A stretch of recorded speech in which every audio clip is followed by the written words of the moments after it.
Well, the fury over how the Red Cross has been distributing bushfire donations has dominated the week's news. And despite bushfire victims still living in caravans, tents and even cars on the south coast and the north coast, the Red Cross maintains that it's handed out $30 million in donations and the rest will be required over the next 3 years for rebuilding purposes.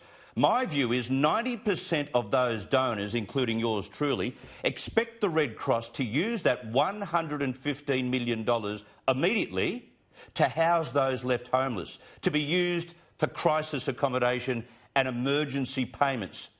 Well, shortly I'll speak to a North Coast mayor who is extremely frustrated at the attitude of the Red Cross. But first, a former Red Cross board member has written today about his experience in the charity, and it's not flattering. Glenn Kolomeitz joins me in the studio right now. Glenn, thank you very much for coming in. Good morning. Good evening, rather, Chris. How long were you with the Red Cross? About 18 months, mate. They dealt with a lot of money at the time that you were there, probably a little less than they're dealing with now, but a lot of money. That's right. Tell me a little bit about what really browned you off and what you witnessed. Look, they would fly in the advisory board members, of which I was one, fly into Sydney for their meetings, put us, well, not really, I didn't stay, I drove home, but put them up in Sydney accommodation, good restaurants, when they should have been doing this stuff by... Hang on, these weren't managers? No, these were board advisory board members, that's right, yeah. And where did they go? Well, good hotels in Sydney, good restaurants for a 2-hour meeting.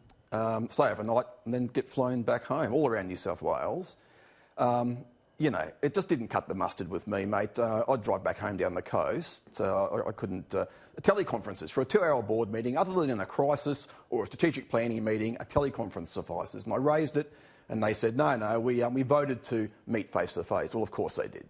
But you can meet face-to-face on a teleconference. That's right. That's exactly right, mate. That's right. They weren't into teleconferencing? No, it's frustrating. It was frustrating for me, and quite frankly, it should be frustrating for the public at large. And the bills would have been sizable, I would have thought. Yeah. Oh, yeah. Yeah, it's not cheap.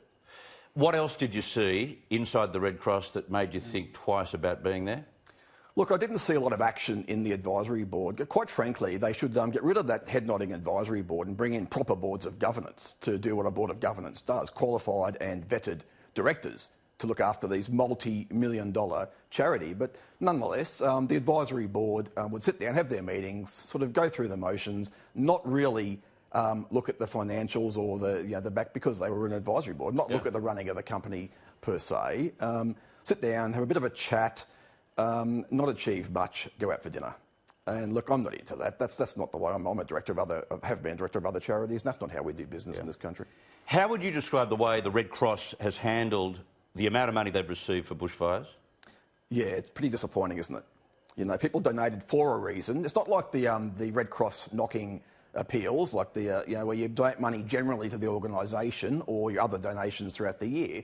This was a targeted donation campaign for a specific, a discrete issue, bushfires. So you want the money to go to the bushfires. But go there immediately, because most of us donated straight away. That's right. We didn't wait for 3 months to decide, well, we really want to donate to the rebuilding process in 2 years' time. We didn't do that. Yeah, that's right. That's right. Mate, as I said in the article, the ADF were on the ground. The moment they were activated, they were on the ground. They'd planned for it and they were there doing their job.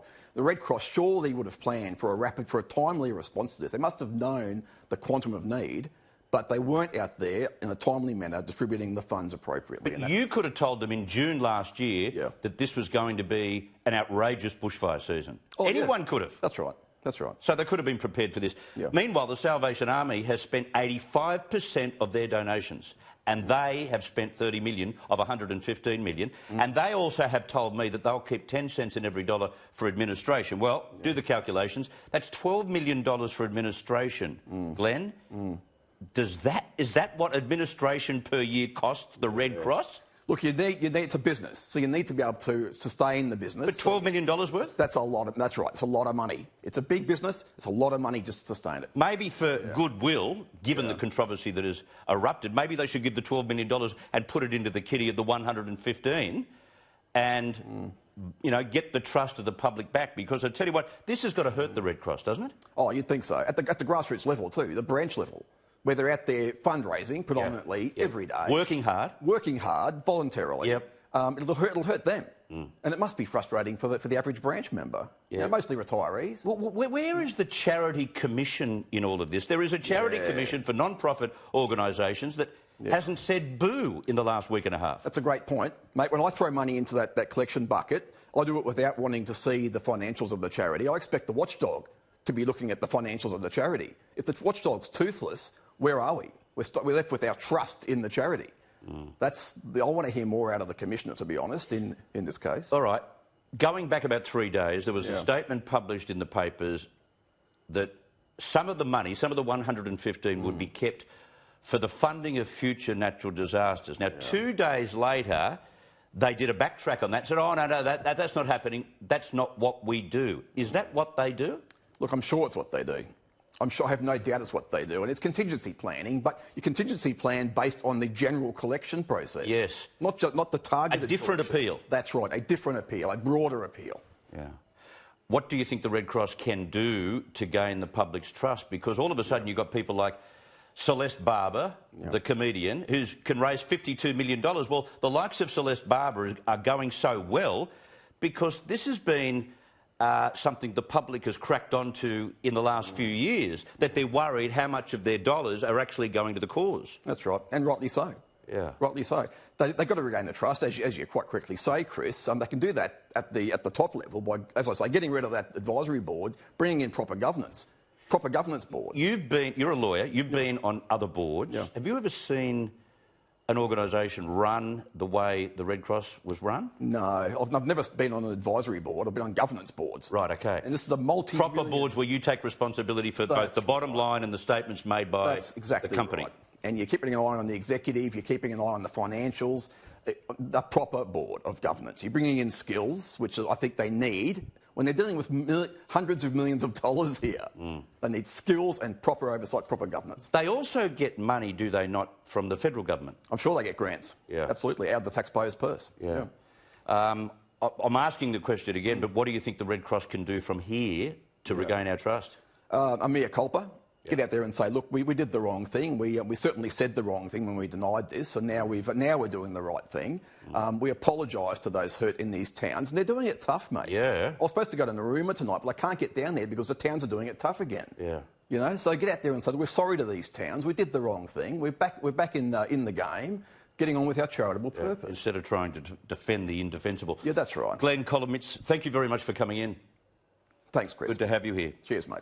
Well, the Red Cross has tried to explain itself this week, no mea culpa yet, by suggesting that it needs to hang on to many millions of dollars for the rebuilding stage of the crisis. Why that doesn't hold water is the fact that bushfire victims are still in need of a roof, of emergency help, of cash, of meals right now. And I'll prove it to you. One mayor in northern New South Wales, Rhonda Hagan from Nambucca, is extremely upset with the Red Cross. She explained why she is when I spoke with her earlier today.